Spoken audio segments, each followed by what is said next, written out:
Good morning. I'm Michael Pappas, Executive Director of the San Francisco Interfaith Council and Rita's other half. I was thinking earlier today, if each of us in this room just sat back for a moment, closed our eyes, and thought about our favorite Rita moment or moments, I suspect we'd break out in a big smile. As one who arguably has spent more concentrated time with our honoree over the past 4 years, I've been blessed with many such moments. My favorite Rita moment, however, is seeing her eyes beam when she encounters an unsuspecting victim and gets to tell the story of the birth of the San Francisco Interfaith Council. Having been tasked this morning with giving an account of Rita's role in the development of the SFIC, allow me for a moment, in the best of Jewish tradition, oral history passed down, to lift up her voice and to tell her story.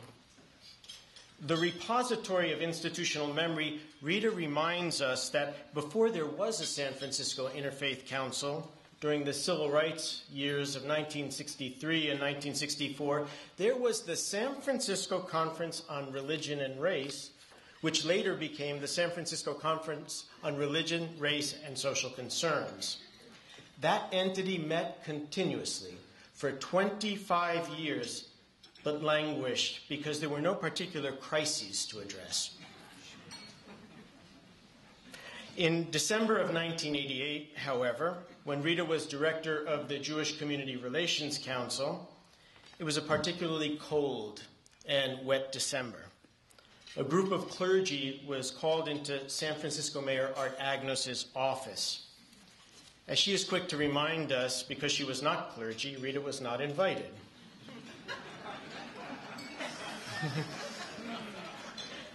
But Rabbi Malcolm Sparrow, who was then president of the Board of Rabbis, went. And with great urgency, he rushed back to the JCRC and reported to Rita that the mayor asked for help because there were more homeless in the city than the city could handle. And he needed congregations to open their doors to provide meals and shelter. Furthermore, he went on to say, the Catholics and the Protestants said yes, so the Jews have to say yes. And of course they did. Thus was born the term interfaithmanship. With that, Mayor Agnos set up a committee upon which Rita sat. During that winter, various congregations provided extra shelter and meals. And when spring came, the committee dissolved. But the shelter program, the emergency shelter program, now is a collaborative effort of the San Francisco Interfaith Council, Episcopal Community Services, and the city's Human Service Agency. And that shelter continues to this day and is going on as we speak. Come October 1989, the Loma Prieta earthquake hit and devastated our city. Rita, along with a number of congregation leaders, tried to figure out how they could help those impacted by the quake.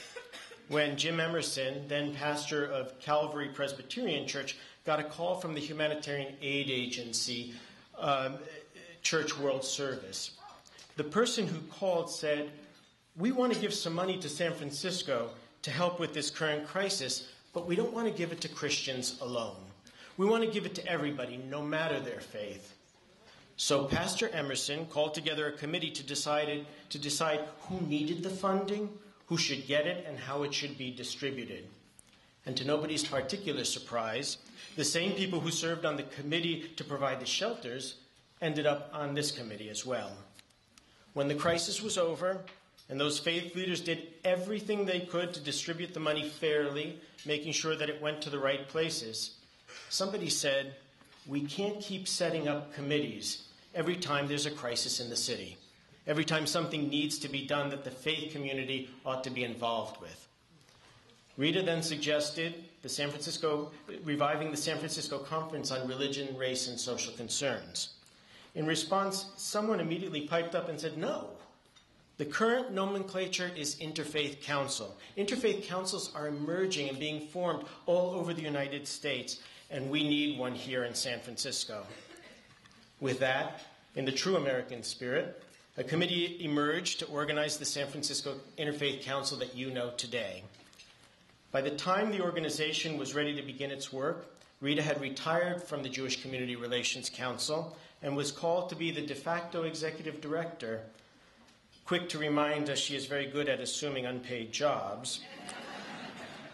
She assumed the role with gusto, and along with the first chair, Reverend Richard Scopper, and a dedicated board, embarked on the 23-year adventure, and the rest is history.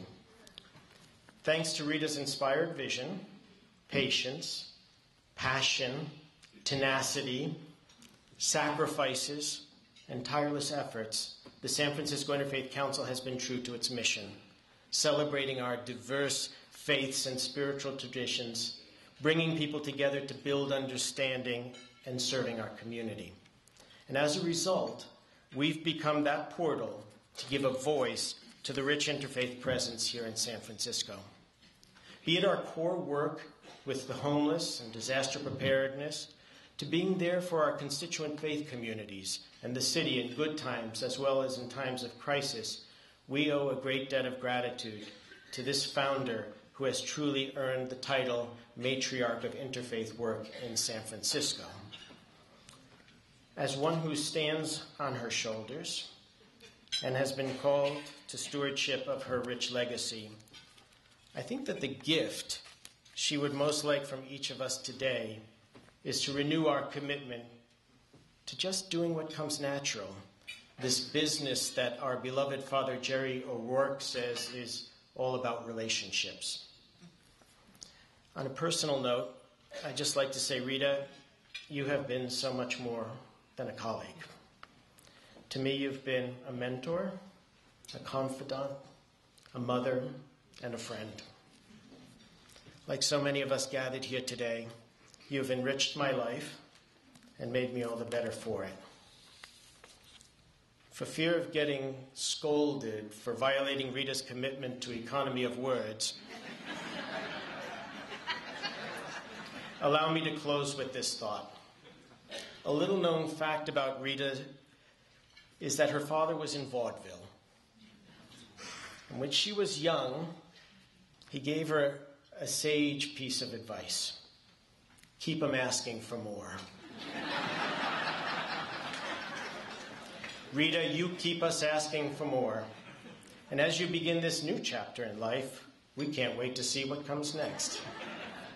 May God grant you many, many years of continued health and vitality. Happy birthday, my dear friend.